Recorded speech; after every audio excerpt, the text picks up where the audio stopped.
16 বছর পর আজ আমি একটা বাড়ির সামনে দাঁড়িয়ে আছি।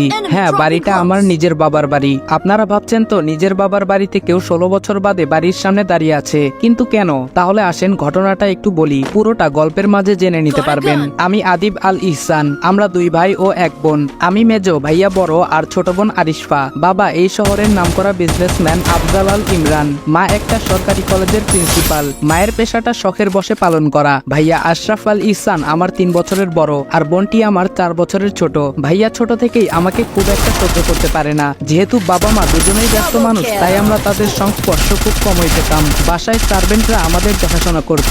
এর মধ্যে আমাদের খেলাধুলা বেড়ে ওঠা হতে থাকে। আর ভাইয়া নানাভাবে আমায় অবহেলা করে, যেগুলো আমার ছোট্ট মনে অনেক খারাপ লাগতো, কিন্তু কিছু বলতাম না, সব চুপচাপ সহ্য করতাম। আমার এই চুপ করে সহ্য করাটা ভাইয়া আমার দুর্বলতা ভেবে নেয় আর বাবা মায়ের কাছ থেকে আমায় নানাভাবে বকা খাওয়াতে শুরু করে। একদিন খেলার মাঝে ছোট বোন আরু ভাইয়ার কারণে ব্যথা পায়, কিন্তু ভাইয়া বাবা মা আসার পর দোষটা আমার ঘাড়ে চাপায়। যেহেতু আরুর আঘাতটা বেশি ছিল, তাই বাবা মা আমার উপর অনেক রেগে যায়। আমার কোনো কথাই না শুনে বাবা আমাকে অনেক মারে, আর মা উনি সামনে থেকে সবটা দৃশ্য দেখতে থাকে। মারা শেষ হলে উনারা আবার আরুকে নিয়ে ব্যস্ত হয়ে যায়, আর ভাইয়া সে আমার দিকে তাকিয়ে মুচকি হেসে চলে যায়। সেদিন আমার খুব রাগ হয়, রাগ করে বাসা থেকে বেরিয়ে যাই। আর আজকে আবার 16 বছর পর বাড়ির সদর দরজার সামনে দাঁড়িয়ে আছি, তবে বাড়ির ছেলে হিসেবে নয়। 2 মাসের জন্য এই বাড়ির একটা ঘর ভাড়া নিয়েছি। যদিও ভাড়া দিতে চাইনি, অনেক রিকোয়েস্ট করে ভাড়া নিয়েছি, কারণ আমার ছোট বোনটার বিয়ে ঠিক হয়েছে আর আমি থাকবো না তা কি করে হয়। তবে এইখানে ভাড়া নেওয়ার জন্য আরেকটা কারণও রয়েছে, সেটাই রহস্য। আমি কলিং বেল চাপতেই একজন ভদ্রমহিলা দরজা খুলে দিলেন।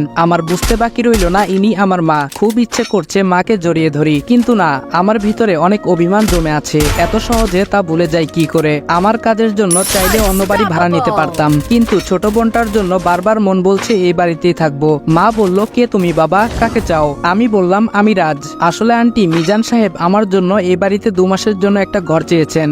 মা বলল, ও আচ্ছা, ভেতরে এসো। ভেতর থেকে একটা মেয়ে বলল, খালামণি এই ছেলেটাকে। মা বলল, কে এই ছেলেটা? ও আমাদের বাড়িতে 2 মাসের জন্য থাকবে। বুঝতে পারলাম উনি আমার খালাতো বোন ইশিতা জামান ইশি। ভ্রু কুচকে আমার দিকে তাকিয়ে কোথায় যেন চলে গেল। উনার পরিচয়টা একটু দিয়ে নেই, উনি আমার খালামণির মেয়ে ইশিতা জামান। আমি যখন এই বাড়িতে ছিলাম তখন খালামণিরা আমেরিকায় ছিলেন, কখন দেশে এসেছেন কে জানে। যাই হোক, বাদ দিন, আমরা সামনে এগোই। মা বলল, আরু এই আরু। আরু বলল, বলো আম্মু। আম্মু বলল, এই যে ওর নাম রাজ, 2 মাস আমাদের বাড়িতে থাকবে, ওকে ওর ঘরটা দেখিয়ে দিয়ে আয়। আরুও আমার দিকে ভ্রু কুচকে তাকিয়ে আছে। বুঝলাম না আমি কি এলিয়েন নাকি। আরু বলল, চলুন ভাইয়া, 2 তলার বিশাল রুমে আমার থাকার ব্যবস্থা করা হয়েছে। আরু বলল, এটাই আপনার রুম, থাকুন, আমি গেলাম। আমি বললাম আচ্ছা। রুমটা ঘুরে দেখতে লাগলাম। রুমটা আমার না। অনেক ইচ্ছা হচ্ছিল নিজের রুমটায় যাওয়ার, কিন্তু সেটা তো সম্ভব না। বসে বসে এসব ভাবছি, তখনই মা আসলেন আমার রুমে। মা বলল, বাবা আসবো? আমি বললাম, আসুন, জিজ্ঞেস করার কি আছে? মা বলল, তুমি তো এখানে একাই থাকবে তাই না? আমি বললাম, জি। মা বলল, ঠিক আছে বাবা, তাহলে তুমি আর ভাড়াটিয়া হয়ে থাকার দরকার নেই,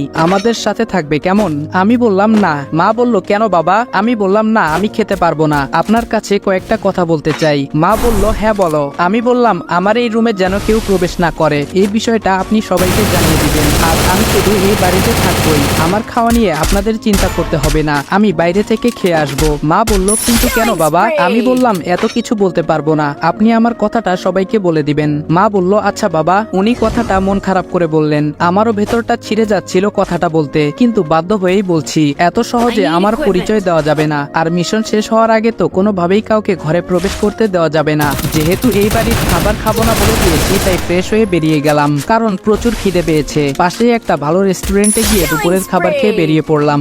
বাইরে এসে দেখি বাইক নেই। আমার বাইক কোথায় গেল? আজব তো। হঠাৎ মেয়েলি কণ্ঠে কেউ বলে উঠলো, বাইক খুঁজতেছেন? তাকিয়ে দেখি এ তো ইসি।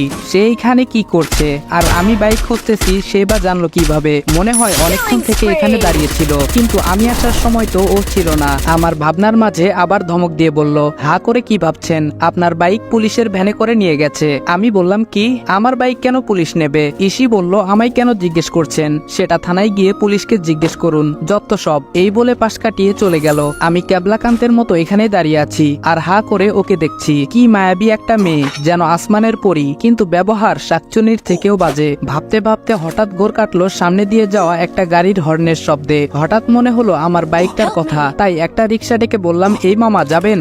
মামা বলল, হ জামু। কই যাইবেন? আমি বললাম, থানায়। মামা বলল, ভাড়া কিন্তু 50 টাকা দিবেন। আমি বললাম, আচ্ছা চলেন। আমাদের যাদের সামর্থ্য আছে তাদের কাছে আমার রিকোয়েস্ট, প্লিজ এই রিক্সা অটো ড্রাইভাররা 10-20 টাকা বেশি দাবি করলে তাদের সাথে বাজে ব্যবহার করবেন না, কারণ তারা আমার আপনার মতো 10 তলা বাড়ি বানাতে চায় না, তারা দুবেলা পেট পুরে খেতে চায়। থানার সামনে গাড়ি থামতেই নেমে ভাড়াটা মিটিয়ে থানার ভেতরে ঢুকে গেলাম। কনস্টেবল বলল কাকে চাই, আমি বললাম ওসি সাহেব কোথায়। কনস্টেবল বলল স্যারকে কি দরকার, আমায় বলুন যা বলবেন। বুঝলাম কথা বাড়িয়ে লাভ নেই, এতে আমারই সমস্যা হতে পারে, তাই পকেটে কিছু বুঝে দিয়ে বাইকটা নিয়ে চলে এলাম। পুলিশের ঝামেলা পেরিয়ে আসতে আসতে প্রায় সন্ধে হয়ে গেল, তাই বাসার উদ্দেশ্যে রওনা হলাম। কাল থেকে কাজে লেগে পড়বো। হঠাৎ পুরুষ কণ্ঠে কেউ বলে উঠলো দাঁড়াও। চেয়ে দেখলাম একজন ভদ্রলোক সোফায় বসে আছেন, সাথে একটি ছেলে। বুঝতে বাকি নেই উনি আমার বাবা।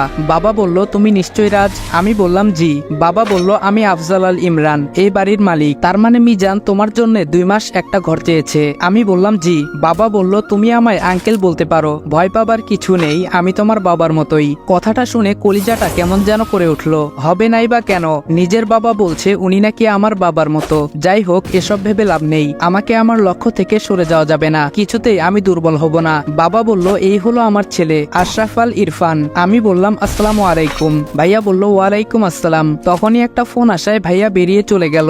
বাবা বলল তা রাজ, আমি শুনলাম তুমি নাকি তোমার আন্টিকে কিছু শর্তের কথা বলেছো। আমি বললাম না আঙ্কেল।